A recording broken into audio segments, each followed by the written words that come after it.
You are wonderful, and I'm very excited that I get to be here. Please do try to stump me. I promise it's not terribly difficult, and I am probably a little too enthusiastic about acknowledging my ignorance, so you guys have fun trying to not stump me, maybe, is going to be the way this operates here.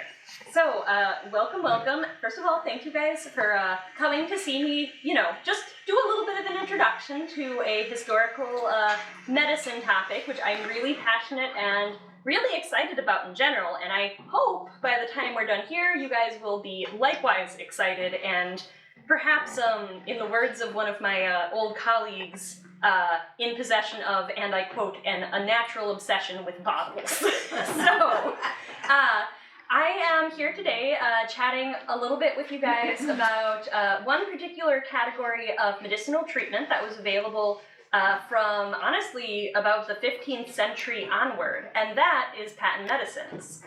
So patent medicines are often viewed in opposition with what we are more familiar with as prescription medicines. So if we go to the doctors nowadays, 9 times out of 10, what you're going to be given there is a prescription for a medicine that is mixed specifically for you. You would take that prescription to your local pharmacy, just like someone in 1836 who was lucky enough to be able to pay for the services of a private doctor might take that prescription to what they would have then called a dispensary. I'm focusing on patent and proprietary medicines today because here at the historic village at Allaire, we had a drug counter here in this building, our general store. A drug counter would basically be more like, an over-the-counter pharmacy arrangement as we know them today. So, for example, if I had this would be a historical 1836, but if I, for example, had what people would have described in the 1850s as a nervous headache, if I had dyspepsia, so my tummy was making me upset, if I didn't feel like I was digesting appropriately, and if I was feeling anxious, I would probably come in and I would say, hey, I have these symptoms, do you have a remedy that will help me, get rid of them, mediate them a bit? And if it were 1850 or 1855, the pharmacist, the drug clerk here at Allaire, would probably recommend me something like this little bottle of bromo seltzer, which some of you guys I'm sure have, I imagine some folks have had some experience with bromo seltzer, because that one did not go off the shelves terribly long ago, all things considered. However, it is good that it ultimately did. They reformulated it, but the original version had some interesting, I believe it had it had bromium in it, that was the issue, which can cause some really, really nasty side effects. Well, first of all, it's addictive. Second of all, I believe that over time, it can cause, so one of the really exciting things about patent and proprietary medicines, which we'll delve into in a little bit more depth as we go along here, is that the people who manufactured them never had to disclose what was in them. So, which honestly, that was one of the best selling points for them. It was a secret remedy. Most of these patent medicines were never patented. They were proprietary because someone had a secret recipe, they made it, they passed out little drug pamphlets to the drug counters, clerks, doctors in the area, like we would have had here in our general store. And they were like, hey, here are some samples, let your people test it. If they like it, buy a big case of this in bulk and sell it to the general public. Because my snake oil, my nostrum, my panacea, all of which are synonyms for basically cure-alls, which is what most patent medicines were, all of those would be pretty popular if you had addictive ingredients. Bromo seltzer, in fact, was very, very tricky because much like opium and a number of other kind of medicinal substances, you would have certain, not only is it addictive, but if you take too much bromo seltzer, you're you're gonna get a little constipated. If you stop taking bromoseltzer with the bromide in it, you're gonna get even more constipated. So weaning yourself off of these, whether it's because there's salts of bromide in here, or if it's because it's got a high proportion of opium, alcohol, the whole shebang. You are often getting more than you signed up for. Are any of you guys familiar with the origins of Coca-Cola? Yeah. Yeah. So Coca-Cola, in its original formulation, had a small amount of coca leaves in there. They were part of the brewing process. So early Coca-Cola, which, like many things we have today, did originate as a patent medicine. Coca-Cola was going to be mildly addictive, and also you're going to feel great after you drink that. You're going to be peppy as anything. Sigmund Freud, a very, very happy advocate of cocaine, would have loved Coca-Cola. I don't know if he got to drink any. I hope he did. Yeah, so basically patent medicines, they're secret formulas, and because they're secret formulas, one of the key features of them is that they are aggressively being advertised. Honestly, the entire commercial advertising industry sprung out of patent medicine adverts. I mean, everyone needs to advertise to a certain degree. But with things like patent medicines, where what you're banking on is the visibility and recognizability of each medicine, you are getting wonderful, beautiful advertisements. You're getting trade cards, for example. I'm going to pass this beautiful guy around. This is a trade card for Miss Winslow's soothing syrup. This was basically a syrup that you would give to small children who were teething. And of course, if your teeth are emerging through your gums, you're going to be a little mad about it. So what did you call it? Oh, Miss Winslow's soothing syrup. So is that like Paragoric or something? Yeah, basically. Okay. So it had a very, very high laudanum content, which there were a lot of accidents with babies. The dosing was not terribly precise. It definitely provided some relief to mothers, but it was a big old risk. But it put your baby to sleep, so it did what it advertised it would. That is one very, very iconic example of a patent medicine, and one that was absolutely dragged through the mud in 1906 when the Food and Drug Administration ultimately passed an act that demanded basically every pharmaceutical that made claims list its active ingredients, all of its ingredients, and also have to have actual proof of the claims about what it does. Which is another characteristic of patent or proprietary medicines. As I kind of teased earlier, these remedies are often, their mouths are bigger than anything else. They are willing to say they will cure everything. I have one bottle here, which I'm going to pass around. So I have a little bottle that dates probably to about 1850, which contained Johnson's anodyne liniment. And you can see this one, specifically, the claims of this particular drug aren't listed here. However, I totally love the advertising. It says, it's got a little cupid, and it says, "This is typical of the results of Johnson's anodyne liniment." So liniment is basically a remedy that you put on your skin, you rub it in, it's like water or oil based.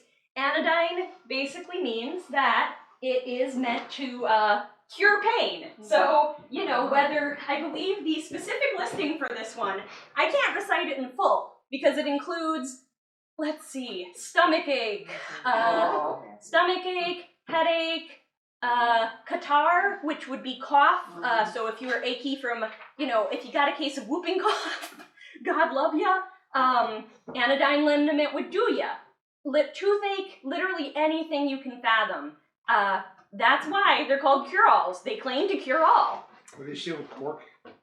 So they would have all been sealed with, they were actually, so I did bring a little bit of visual pertaining to the packaging, and you can see some lovely examples of the boxes you would have seen in later bottles, so say those are probably about 1920s. But all of these bottles, so as you see them now, they are naked, empty, nude, and almost sterile looking. But when you came in to buy these at a store, you would find them either boxed or wrapped in a very nice kind of crispy yellow paper with very clearly printed claims and instructions. So these are examples of Fletcher's Castoria. There's a lovely, lovely little box there. So you can see how the advertising would have worked on all sides of the box and also on the bottle itself.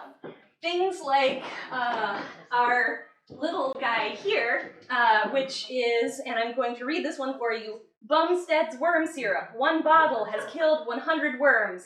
Children cry for more. Just try it. Phila for Philadelphia. This baby would have been wrapped in that nice crinkly paper. There would have been a nice cork seal on the top. A little bit of red wax probably sealed on top to keep the moisture in because cork is permeable. This said 35 cents. Is that a significant amount of money back then for this box? So it would have been in 1830. That particular advertisement, I believe, dates closer to the 20th century. So it would have been less then, but it still would have been, you know, you weren't necessarily going to throw 35 cents out of your pockets. And that is one of the tricky things with patent medicines, too, is, you know, they provided material relief in a lot of ways, which, I mean, you know, we all like a painkiller. We all use painkillers. They may not treat the problem, but we need them. But since these were claiming to cure things, they were claiming to treat things, the notion of patent medicines as snake oil, if you guys are familiar with the notion of like a snake oil salesman, they made claims that were inaccurate and that they couldn't support, but also a lot of them did, whether they were being clear about it or not, provide some material relief.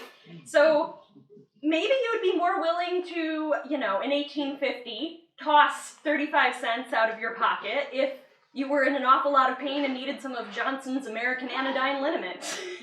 Here, so I am actually also going to pass around. I have a little advertisement for Bumstead's worm syrup, and I will pass Bumstead's around too. The advertising, honestly, is remarkably entrancing. It's no wonder that we have TV commercials telling you to get a non-generic medicine, or radio advertisements that encourage the same. Yeah. So there were a number of different sorts of patent medicines available. Many of them, you know, had what we consider traditionally illicit contents.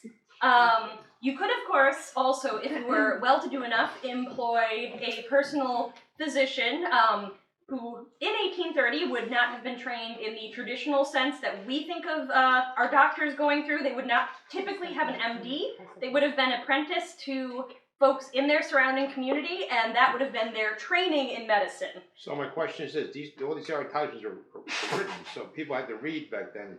So would it appeal to a certain middle class with these medicines? So actually, no. Most of these would have been printed, and a lot of folks would have been able to read. I think the literacy rate, and keep in mind literacy is a very loaded concept. If you can write your name, are you literate? If that's the only thing you can write. If you can read a couple of words to write out a ledger, but you couldn't necessarily do a Bible verse. I need to not go on a tangent. I have weird literacy feelings. But, so you'd be literally coming to a drug counter. You'd be like, hey, my stomach hurts after dinner. I would like something to help me, you know, deal with that. And your drug counter clerk, who would be standing in the position I am now, would say, hey, I have this remedy for you. You should take, 1 teaspoon of this before or after dinner. So you'd be receiving verbal instructions from the person who is at the drug counter as well. Ideally, you could also read the package, but 1836, our literacy rate's going to be around 40.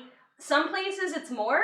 Here, for example, where our children were going to school at least 3 days a week, you are going to have folks who were much more literate than, say, the middle of even more nowhere, because, let's face it, we were the middle of nowhere until James P. Allaire came here and established the Howell Iron Works, and our little settlement grew up around it. So that is a grayscale area on every level, sir. Yeah, so, honestly, I have all sorts of excellent little example guides. I will make one final statement about these patent medicines, which I'm not sure. I'm sure we are all familiar with how prohibition worked in the sort of early 20th century. That is well past our time period. However, patent medicines, well, they started to fall out of vogue around the time that the Food and Drug Administration passed their kind of anti-patent acts, or not anti-patent, but a closer regulation of patent medicine acts. Folks became increasingly aware about the contents of, and a big part of the temperance movement was actually looking at the alcohol content in these medicines. I have an excellent little printout of a little bit of pro-temperance advertising. So most patent medicines, like, keep in mind, if you're drinking a glass of porter, the volume is going to be much greater than, say, my Dr. S. Pritchard's Castoria here. So the fact that these medicines had alcohol in them was a key component of prohibition as well. So that helped them fall further out of vogue. Like, the fact that to be illegal, these things have to be very particular about their wording. If you ever see an asterisk after a claim, you better look twice. And it is very interesting. There's a concept known as healthism, so the idea that everyone should constantly be working to better their health. It should always be an upwards climbing movement. That is very much a part of, late 18th to early 19th century culture, and it has stayed that way too.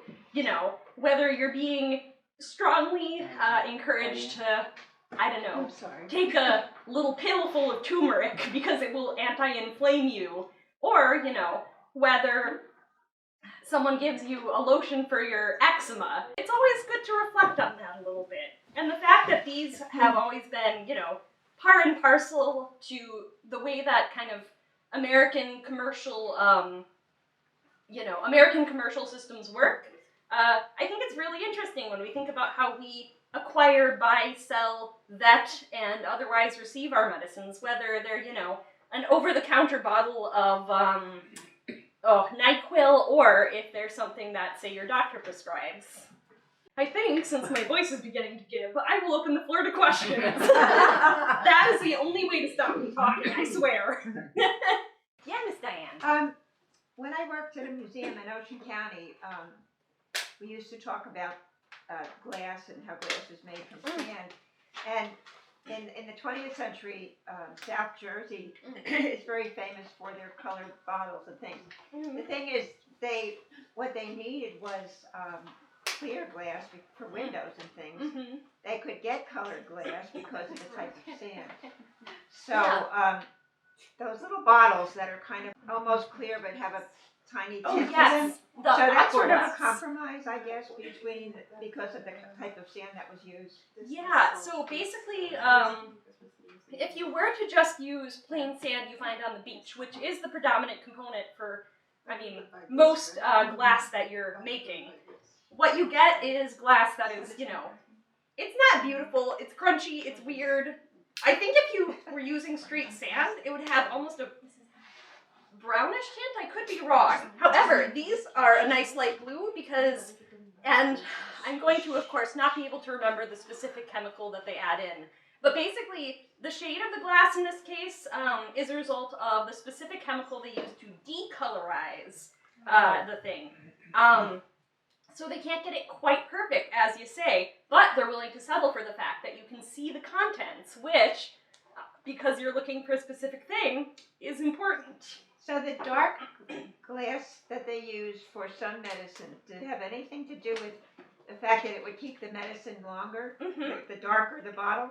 Yeah, so some medicines, including our bromo seltzer, which, as a reminder, has the salts of bromide in them, the cobalt glass, which is what this color is called, would ultimately keep the drug from denaturing. So UV rays could reach the interior of this bottle much easier than this bottle, which, if and when you guys come up, I'll leave these here, but you can literally see in their shadows, how much darker the shadow is on one versus the other.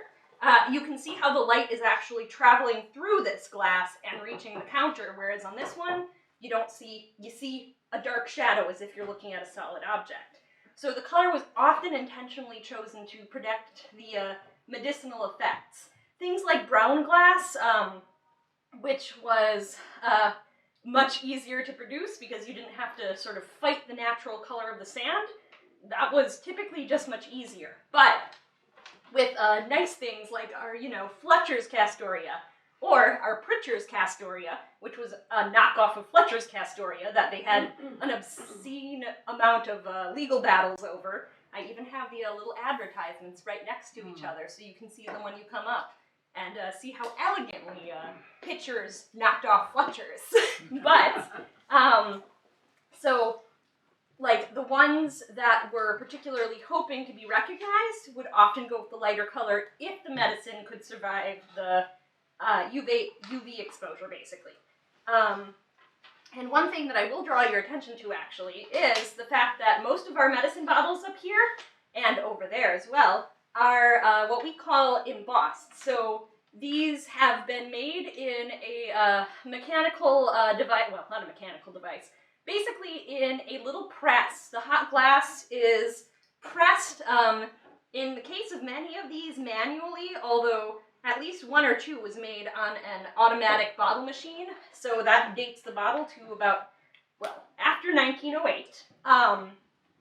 Basically, they used a very specific press to grab the hot glass, they closed it around it, and they installed little plates that have the lettering on it. So, as the glass cooled, because glass is basically water that moves at a rate that we'll never ever be able to detect. It's technically a solid, but it is even shifting in my hand as we speak. You just have to wait 100 million years to see it make any noticeable movement. The embossing is very key because that plays into the notion of the medicines being trademarked and being something that people need to, you need to get your brand. You want to get your Fletchers, not your Pitchers. So the fact that they are embossed, not only, part of it is that, if you're literate, you're able to be like, hey, yeah, that's that medicine. Maybe there's like an instruction. Maybe there's something encouraging you to take the medicine.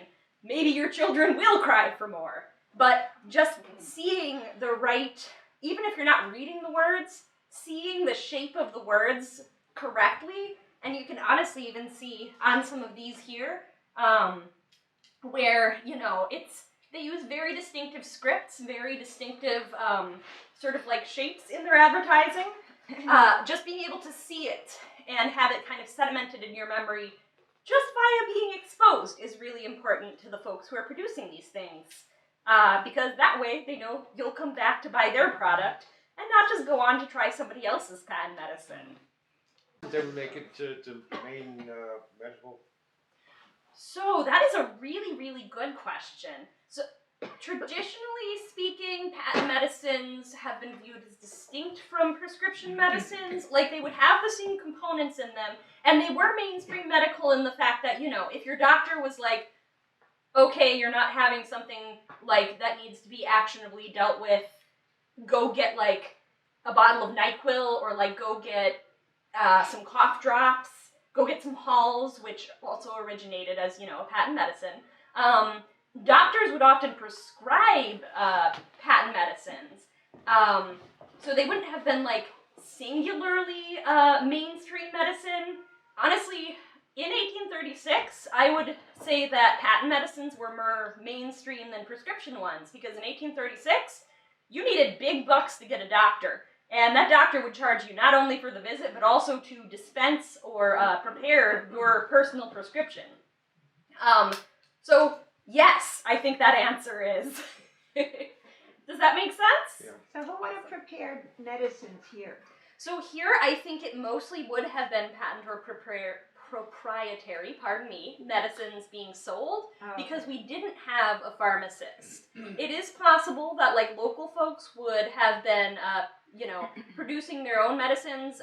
We know that one of the fabulous women who lived over in the foreman's cottage, She was, I believe she would be the foreman's wife, I believe. Oh, Okay, yeah, Miss Roach, the foreman's wife, was very well known, I believe, for her medicinal remedies.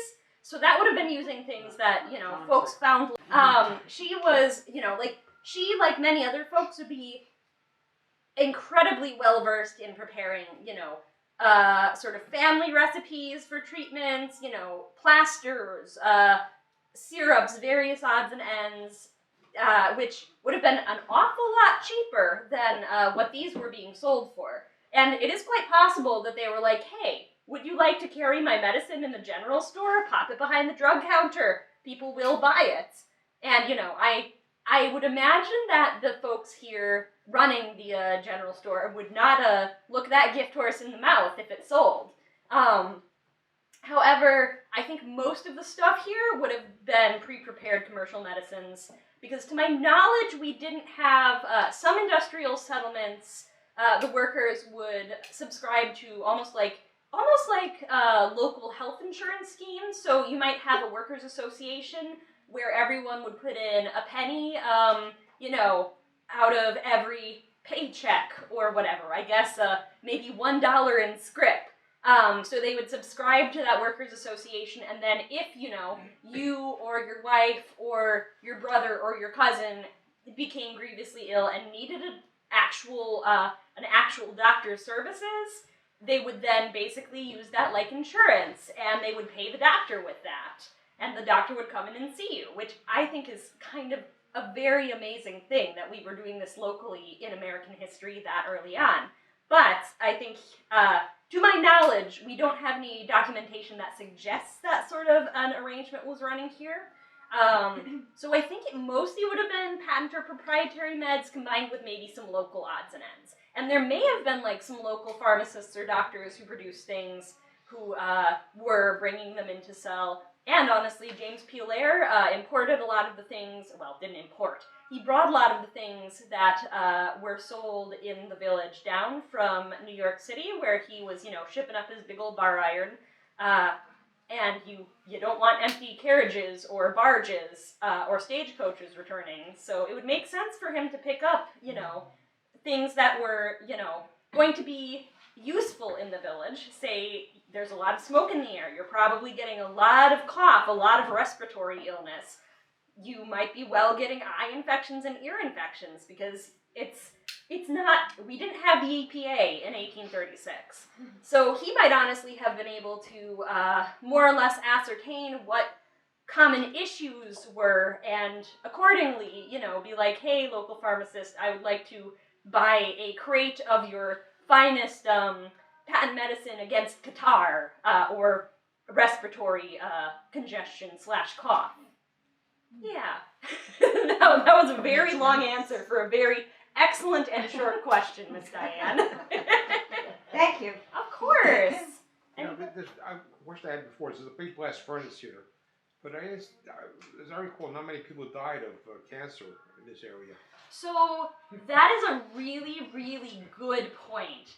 One of the interesting things about specifically the history of cancer in medicine is that a lot of things probably were cancer, we just didn't catch them. You wouldn't have, not all forms of cancer are going to produce a tangible growth that you can see. Some people just dropped dead, or just their heart misbehaved, they had like an internal tumor of some variety. They sadly just passed away and no one knew why. You didn't typically perform autopsies. There was a very strong belief that the body should not be, you know, mucked with after death, short of, you know, being presented and buried. The notion of doing an autopsy offended a lot of folks' you know, notion of, the second coming and being resurrected. If, you know, someone had taken care of checking out whether you had a tumor, I don't think Jesus doesn't want to see that. By 1830s, like, Second Awakening religious sentiment. So there probably was an awful lot of cancer, we just weren't recognizing it in the way that we do recognize cancer and are able to diagnose it now. So the notion that if you had, say, a wound, if it began to suppurate or leak a little bit of pus, that was actually considered an essential stage in the healing process. So if you weren't dripping pus, there was something wrong. 19th century medicine is awesome, but also woofda. Here, did you have a question, Lauren? Yes. With the photo before with like the alcohol content, I think you did mention something about the prohibition movement. Yeah. So like, would they use sort of like a medicine that had alcohol content as sort of like a cheating method to like cheat the prohibition movement? Spot on, yes. So, oftentimes, and there are several, I think the amazing Miss Bonnie introduced me as a doctorate in archaeology.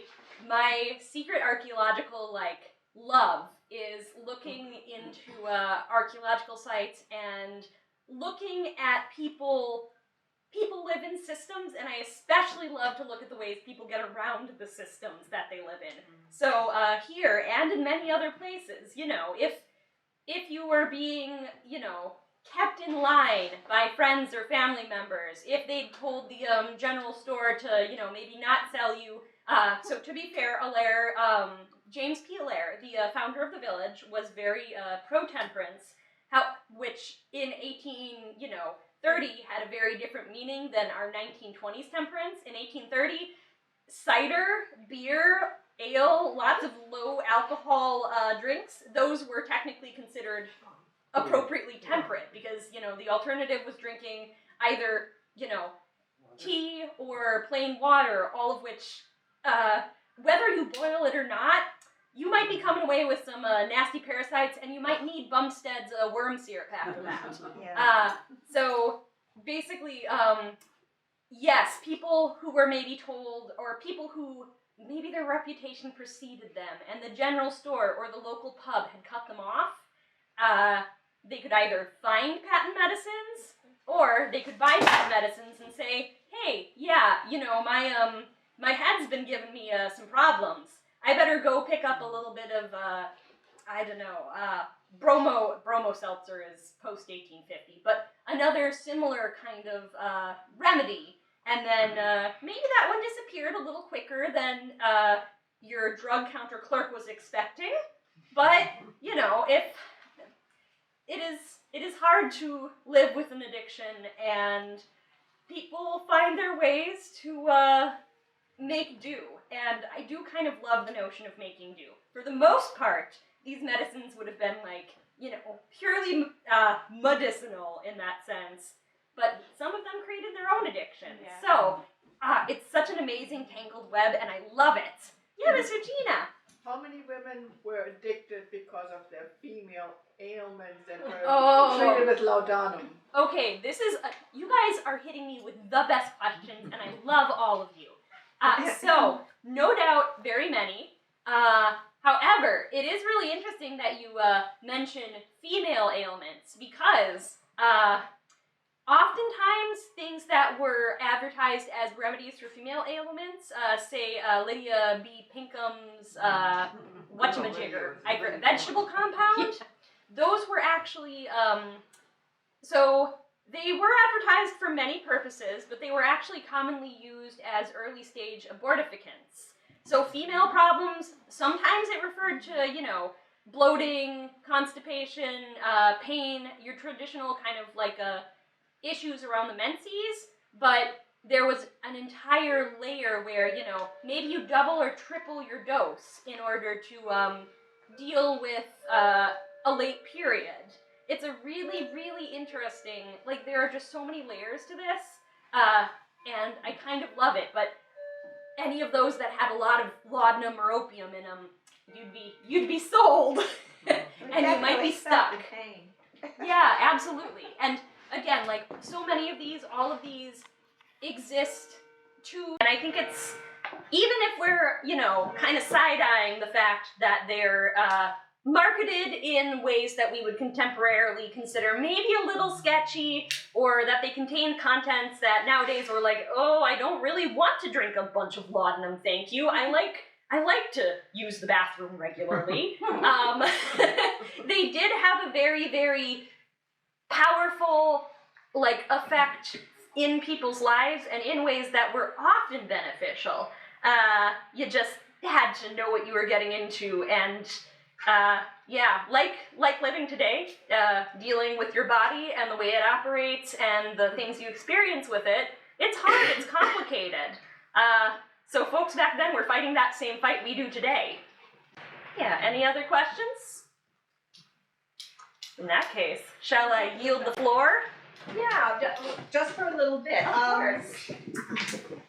A lot of Linnea referred to Mrs. Johnson and her herbal remedies, and there were often herbalists that, you know, were just sort of passing down information that they found was true through lore and things like that.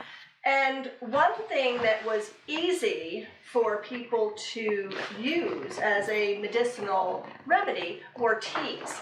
You know, tea infusions were, again, like patent medicines, tea infusions were also like sold based on they're going to cure almost everything. Now they always had a list of, it would cure stomach aches, it would cure dyspepsia, it would cure anxiety, it would cure sleeplessness. You know, it's like, more or less it was like, oh, will this help this? Sure, you know, it will help that. So if we look at Mrs. Johnson, what could she grow in her herbal garden that would also be available to the people who lived here as really quick remedies and home remedies? And what I have here is some different types of teas. They're not tea yet, they're leaves. But I'm going to invite you all before you leave today to sort of read, see what you like, and then I have these little pouches here. Basically, each tea you would want 1 teaspoon of it because that will make 1 cup of tea. So if you haven't tried any of these, you may want to take a few of them and take them home and brew them and see what they're like. Chamomile tea. Everybody's heard of chamomile tea. At this point, I'm going to say something. Whenever you look up a tea or an infusion that you want to make, it always tells you, just like the drug ads on TV now, it tells you what it's good for. And then it has that little, and it may cause blah, blah, blah, blah, blah, blah, blah. And after you read that, you go like, why would I take that? You know, it's going to do this. And the same is true with tea. Depending on your body and your knowledge of, am I allergic to this? Am I allergic to that? You may or may not want to drink some teas, but it's no worse than any tea. You could drink Earl Grey and be allergic to bergamot, and then you're going to have a problem with it. So you really, when you take any kind of herbal treatment, herbal doesn't mean safe for everybody. Herbal tea, you really need to check with your physician if you're on any prescription medicines, or if you're taking any over-the-counter medicines, which a lot of our patent medicines became over-the-counter medicines.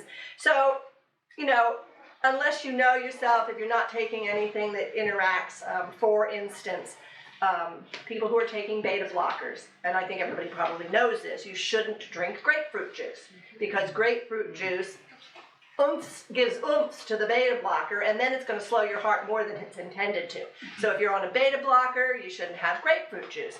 Just like with some of these, if you are pregnant and nursing, they sometimes suggest you not drink chamomile because there have been some tests, and when I say there's tests, again, these aren't regulated by the FDA, and these tests are just done by independent organizations, and sometimes when they say, oh, it has caused this, it means it's caused it in a mouse that had, out of 50 mice. But it's at least a good thing to know that perhaps chamomile can up your estrogen project.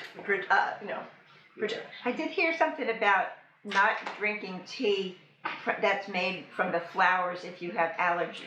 Yes, and chamomile, again, if you are allergic and have like bad pollen allergies, you may not want to drink chamomile, because chamomile is basically a very pollen-y kind of flower. It's like, and it depends. And again, this is like know yourself. If you are having hay fever terribly, you might want to stay away from chamomile. On the other hand, chamomile is very good for digestion. It's very good in relaxing you and for sleeping and things of that nature. So, I mean, I drink chamomile all the time. If I feel like my brain's like going really 5 miles a minute and you want to relax, it's great for that. We also have honeybush up here. Honeybush tea, well, this is hibiscus I'm looking at now, so I won't do that. Hibiscus tea, we actually did a tasting here of hibiscus tea because Linnea and I found this great story about the hibiscus leaves, which came to us with slave trade from Africa. And this was known in the African communities as the red drink. And that's what it was called, the red drink. And they used to brew this for any special occasions and celebrations. They brought it with them to the South, and hibiscus does grow now in the South because of the seeds that were brought over from Africa during the slave trade. And hibiscus is still a very necessary ingredient in the red drink, and you can drink it cold, you can drink it hot. It's a matter of taste. I happen to love hibiscus tea, and I think most of the people during our tasting... It's not made from the flowers? It is made from the flowers. It is made from the flowers. I thought you said the leaves. No. Oh, okay. I said the seeds. They brought the seeds. Oh, the seeds. Does it have medicinal? It does. It is supposed to help ease symptoms of depression and anxiety.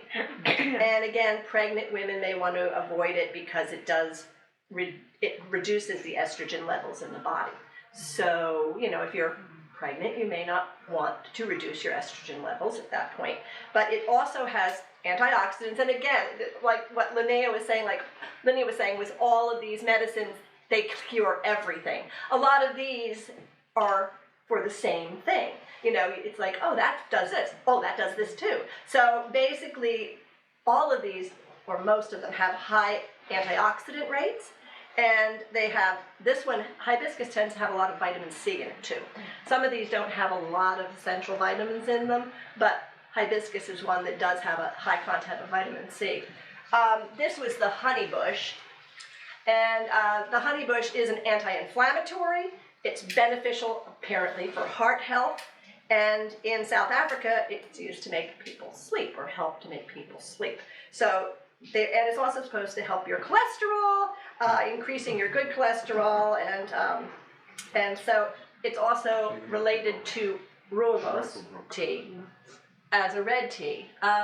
Ginger lemon, I think everybody knows the benefits of ginger to the digestion, and lemon is put in there to cut some of the bitterness of the ginger, but lemon is also very good for you, and with this, you would drink it if you have a little nausea or indigestion. And they have found that if you have been going through chemotherapy, sometimes that's very soothing for certain individuals. So there is that. We have these teas, which are rooibos teas. They are antioxidants, again, and they have chemical compounds that fight stress in them.